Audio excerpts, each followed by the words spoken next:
guys, so I know it's been a while since I've done a character analysis video, so I thought we would jump back into these videos, and we are going to be jumping back into Red Rising. Considering we just finished reviewing Lightbringer, we will be doing a character analysis of Lysander Au Lune and what I think of him after Lightbringer. So let's get into it. This video is going to contain spoilers for Lightbringer, so if you guys do not want to be spoiled about anything that happens to his character or anything that happens in Lightbringer in general, I would highly suggest avoiding this video and just go check out one of my other videos or even my non-spoiler review for Lightbringer, which should be up on the channel already, so you guys can go and check that out without risking spoilers. So this book starts off after Lysander has figured out the truth and that Calendora and Atalantia, under the orders of Octavia, were ordered to murder his parents. He has found out that information and is completely on the warpath against Atalantia,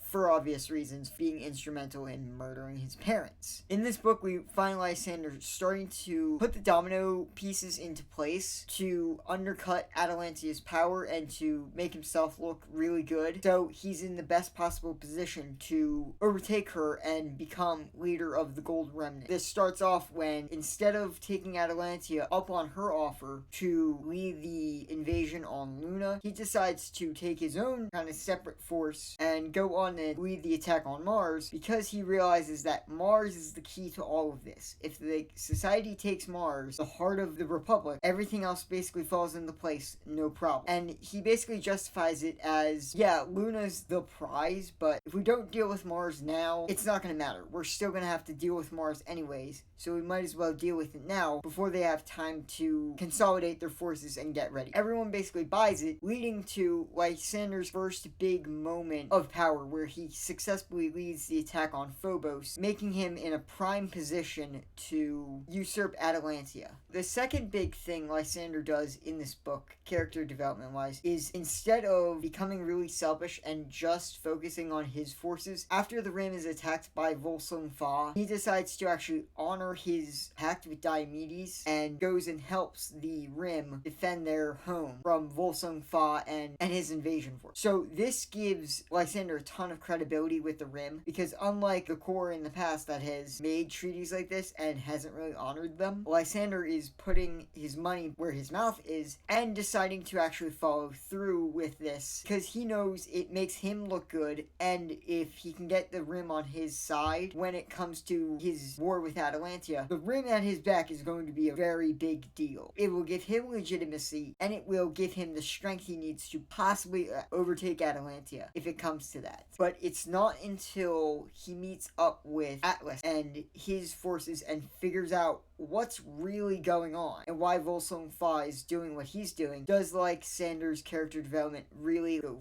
forward, because we learn that Atlas planned to have Volsung Fa burn the entire Rim to the ground in order for Atalantia to swoop in, become the savior, and rule with the Iron Fist. Now Atlas decides, no, I'm just going to use Lysander, because A, Lysander's much more easy to manipulate and control, and B, Atlas, I guess, kind of believes what Lysander's doing and that he is truly the better of the two options. So this is where Lysander's character development really starts, because once Atlas gets done explaining his plan for Lysander to become a new part of his plan, Lysander is largely all for it, even despite the brutality that he's going to have Fa commit on the Rim. Lysander fully believes in this plan because he realizes it's an opportunity to basically continue to cement his power, because if he does this, the Rim will be indebted to him. He will have Atlas and all of his expertise and forces at his back. Everyone in the core fears Atlas. So it's a great opportunity for him to solidify power against Atalantia. And he, again, has no qualms with any of this, because it serves his means, and he's fully willing to bear the guilt of all of this, and fully justifies everything he's doing. This is where Lysander's character development really starts. It's not until the end of the book, where he has this conversation with Cassius, that we really see Lysander as the broken kid that he is. Cassius hits the nail on the head. He's talking to Lysander, and he's realizing that his entire life, this kid's been manipulated and being asked to morph into what other people want him to be. It happened with Octavia, Aja, and everyone else, and it even happened with Cassius. That's another big character moment for Cassius because he realized how he failed as a mentor. He was trying to use Lysander to replace Julian.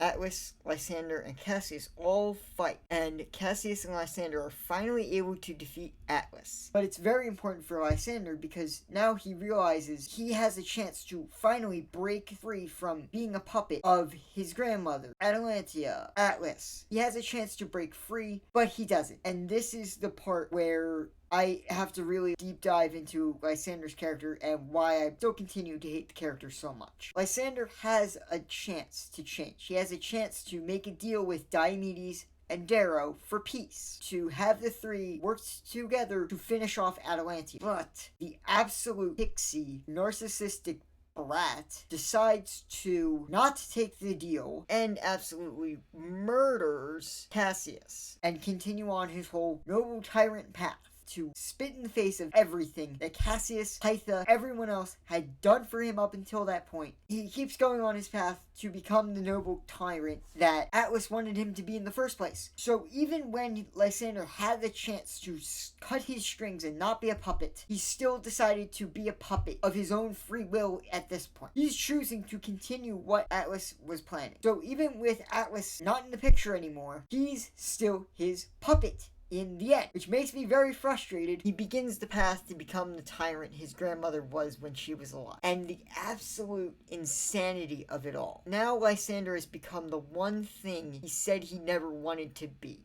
And that is why he is still a hypocritical piece of work. This kid betrayed the one person who legitimately cared about him and wanted him to be safe in order to rebuild a system that people ironically point out to him led to Darrow and the Rising in the first place. And he is under this super naive belief that if he rebuilds the system himself, it will be different. But he is stupid enough to believe that and not realize that if you're building the same system, you're going to expect pretty much the same result.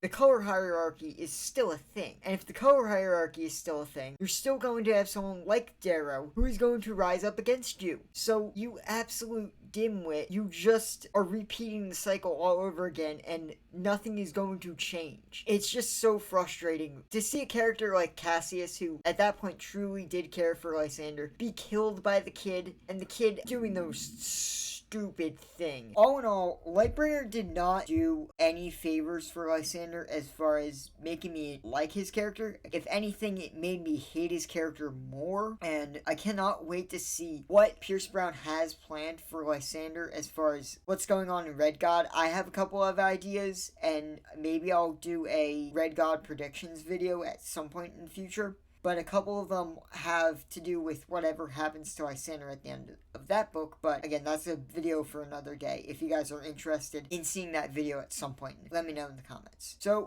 jury's pretty much in. I still hate Lysander. If anything, I hate him more after this book than I did at his whole betrayal of Cassius in Iron Gold. I probably hate him more now than I did back then, and I absolutely despise his character then. So, that's saying something. I've always maintained that I hate Lysander, and apparently that trend is not going to stop anytime soon, it looks like. Thank you for listening to this little rant video. I just wanted to talk about Lysander and how much I still hate the character. So if you guys also want to talk about the character or just Red Rising in general, leave your thoughts down in the comments. Again, please try and keep comments spoiler free for anyone who hasn't read the book and wants to maybe read it in the future. But other than that, go crazy. That is going to be it for this week. If you enjoyed the video, please do not forget, like, share, subscribe, and I will see you guys next time. Until then, keep on reading.